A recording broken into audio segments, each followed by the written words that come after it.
इस वीडियो में एलिसीड के चैप्टर 160 और 161 को एक्सप्लेन किया गया है। अगर इसके पहले की वीडियो नहीं देखे हो तो कमेंट बॉक्स में प्लेलिस्ट का लिंक है, जाकर देख सकते हो। चैप्टर शुरू होता है और प्रिंसिपल सोचता है, ये तो वही टेक्निक है जो मैंने सिखाई थी। मुझे विश्वास नहीं हो रहा कि जीवू ने इसको इतने कम वक्त में रियल कॉम्बैट में इस्तेमाल करना सीख लिया है। सीन शिफ्ट होता है और जीवू सोचता है, मैंने फाइनली कर दिखाया। मैं जब भी इस स्किल को अकेले सीख रहा था तो बार बार फेल हो रहा था। इससे मेरा पंच काफी ज्यादा पावरफुल हो गया है, प्लस ये मेरे बॉडी के प्रेशर को भी कम करने में हेल्प कर रहा है। औरत सोचती है, ड्यूक सच में हार गया है। वर्ल्ड अवेकेंड एकेडमी एक ऐसी जगह से हार गई है। आखिरकार मैं वापस जाके इसके बारे में कैसे रिपोर्ट दूंगी। सीन शिफ्ट होता है और कर्टन कहता है, तेरा कोर पूरा बर्बाद हो गया है। उसकी कंडीशन अभी ऐसी है कि कभी भी टूट सकता है। केडन बोलता है, जीवू तूने आज काफी अच्छा किया, पर तेरा लास्ट पंच पहले से अलग लग रहा था। क्या तूने इस स्योंगे खान के स्किल का इस्तेमाल किया था? जीवू कहता है, हाँ, मैंने लास्ट पंच में प्रिंसिपल की टेक्निक का इस्तेमाल किया था। ये एक ऐसा तरीका है जिससे मेरी पावर कोर से लेकर पूरी बॉडी में फ्लो होती है। इसकी वजह से मेरी टेक्निक ज्यादा स्टेबल और पावरफुल हो गई थी। कीडन बोलता है, स्योंगी खान का भी स्टाइल क्लोज कॉम्बैट है, इसलिए ये तेरे लिए अच्छा ही रहेगा। वैसे जीवू, तुझे मालूम है ना कि हम अवेकेंड वंस के लिए फोर्स कंट्रोल सिर्फ बॉडी के अंदर पावर्स गैदर के लिए नहीं है। इससे हम पावर को इफेक्टिवली मूव और यूज कर सकते हैं। ऐसे कई सारे लोग होते हैं जो कि तुम्हारे फोर्स कंट्रोल का छोटा सा भी पार्ट लेने के लिए कुछ भी करेंगे। जीवू कहता है, हाँ मैं जानता हूं।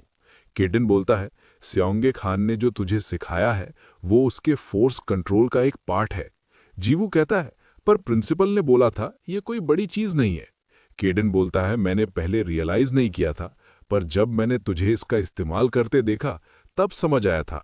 उसने जो तुझे जो सिखाया है वो उसके फोर्स कंट्रोल का पार्ट है, जो कि उसके लिए खुद भी काफी इंपॉर्टेंट होगा। तू तो उसका स्टूडेंट भी नहीं, पर फिर भी उसने बिना किसी रिटर्न एक्सपेक्टेशंस के तुझे ये सिखा दिया है। ये सुनकर जीवू पूछता है, कर्टन क्या मैं थोड़ी देर के लिए बाहर जा सकता हूं? कर्टन बोलता है, हाँ ठीक है, चले जा। सीन शिफ्ट होता है और प्रिंसिपल आज के मैच को याद करके खुश हो रहा होता है। तभी वहां जीवू आके बोलता है, सर मुझे केडन ने बताया कि आपने मुझे जो स्किल सिखाया है वो कोई सिंपल टेक्निक नहीं है। आपने मुझे अपना फोर्स कंट्रोल दिया है, जबकि मैं आपका स्टूडेंट भी नहीं हूं। इसके लिए सर आपका thank you so much. Principal कहता है, तुम्हें मुझे शुक्रिया बोलने की कोई जरूरत नहीं है। मैंने तुम्हें एक पावर यूटिलाइज करने का तरीका सिखाया था। वो तुम हो जिसने इसको अपना बनाया है। ये सुनकर जीवू इमोशनल हो जाता है। सीन शिफ्ट होता है और केन पूछता है, क्या हम स्पारिंग मैच हार गए हैं? मुझे बाकियों का समझ आ रहा, पर आर्थर और ड्यूक के बारे में क्या हुआ? औरत बोलती है, आर्थर का मैच टाई हो गया था और ड्यूक आज हार गया है। हमें इस कंट्री के बारे में गलत इन्फॉर्मेशन मिली थी। हमें बोला गया था कि यहाँ के अवेकेंड वंस काफी वीक हैं, पर किसने ही सोचा था कि ये इतने हाई लेवल के होंगे। केन कहता है, तुम्हारे काफी एक्सक्यूजेस हो गए हैं। तुमने पहले ही हमारी एकेडमी की रेपुटेशन खराब कर दी है। मुझे पता है कि ड्यूक और आर्थर काफी स्ट्रांग है। अगर तुमने और ध्यान दिया होता तो आज का आउटकम अलग होता। सीन शिफ्ट होता है और केन सोचता है, आखिर में अपने ग्रैंडफादर को क्या जवाब दूंगा? हमारी लूथरियन फैमिली को आगे भी एकेडमी को लीड करना है, पर इससे हमारी क्वालिफिकेशन पर सवाल उठेंगे। आखिरकार इस कंट्री के अवेकनर्स कितने ज्यादा स्ट्रांग है। सीन शिफ्ट होता है और इनह्यूक बोलता है, तुम सबको ये रिपोर्ट तो मिली गई होगी कि केन यहाँ आया है। पिंगबाल पूछता है, आखिरकार ड्यूक और केन बाकी लोगों से सेपरेट क्यों आए हैं? इन्ह्यू कहता है, हमें इन्फॉर्मेशन मिली है कि एक नेबरिंग कंट्री के अवेकेंड एकेडमी को काफी ज्यादा डैमेज हुआ है और मुझे ऐसा लग रहा है इसके पीछे उन्हीं का हाथ है। पिंगबाल पूछता है, इसका मतलब क्या उन्होंने एकेडमी के ऊपर सरप्राइज अटैक किया था? इन्ह्यूक बोलता है, यह सरप्राइज अटैक नहीं था। वर्ल्ड अवेकेंड यूनियन फिलहाल में ऐसी चीजें रेगुलरली कर रही है और इस बार ऐसा लग रहा है कि वो ड्यूक और केन को सेपरेट भेजकर हर एकेडमी में क्योस करना चाहते हैं। सुहान कहता है, लूथरेन फैमिली वर्ल्ड अवेकेंड एकेडमी के प्रिंसिपल रहते आ रहे हैं। शायद उसका नेक्स्ट प्रिंसिपल बनने का बेस्ट कैंडिडेट केन अपनी स्किल्स दिखाना चाहता है। मिस को बोलती है, हाँ तू सही बोल रहा है। वो जिस एनिमल को अपने साथ लाया है वो कोई रेगुलर ब्लैक पैंथर नहीं है। वो एक मिस्टिकल क्रीचर है जो कि फैमिली के डायरेक्ट डिसेंडेंट को ही दिया जाता है।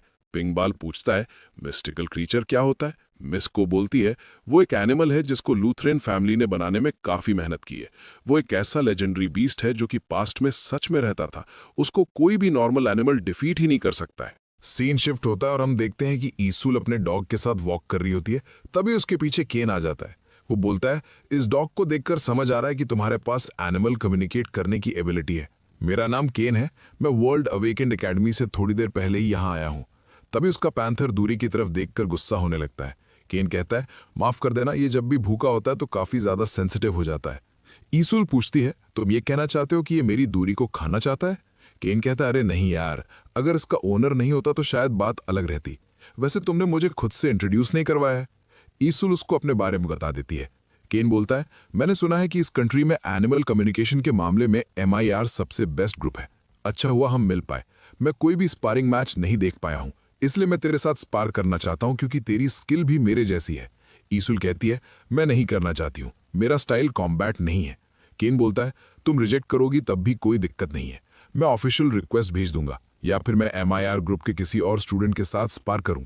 तभी उसका पैंथर दूसरी तरफ देखता है जहां कैडेन और कर्टन घूम रहे होते हैं। कर्टन कहता है, अरे यार, मैं जितना भी खा लूं पर लग रहा है तब भी रिकवर नहीं हो पाऊंगा। कहीं जीवू को रिकवर करते करते बुढ़ा ना हो जाऊं। कैडेन बोलता है, यहां पर काफी अच्छी सनलाइट आती है, यहां रेस्ट कर ले। तभी वो पैंथर उन पे अटैक करने आता है कि बीच में दूरी आके उसको रोक लेता है।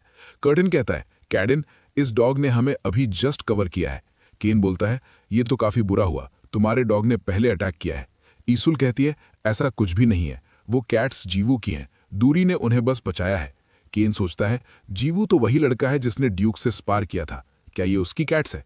पर जो भी रीजन हो, तुम्हारे डॉग ने मेरे पैंथर पे अटैक किया है। जब उस पे एक बार अटैक हो जाए तो मैं भी उसको रोक नहीं पाता हूं। उसका पैंथर दूरी पे अटैक कर देता है। ये देखकर ईसूल अपनी पावर इस्तेमाल करने जा ही रही होती है कि केन बोलता है, अब क्या तू अपने डॉग की हेल्प करने के लिए पावर का इस्तेमाल करने वाली है?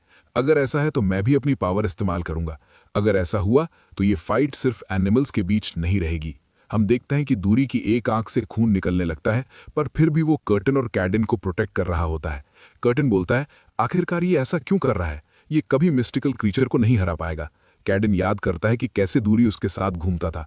पैंथर वापस अटैक करने आता है कि तभी कैडेन उसके ऊपर बैठ जाता है और फिर अपना पंच मारता है, जिससे पैंथर को अपने एंसेस्टर्स याद आ जाते हैं और उसका बुरा हाल हो गया होता है। इसी के साथ ये चैप्टर यहीं पर खत्म होता है। नेक्स्ट चैप्टर अगले वीडियो में। तब तक के लिए बाय बाय।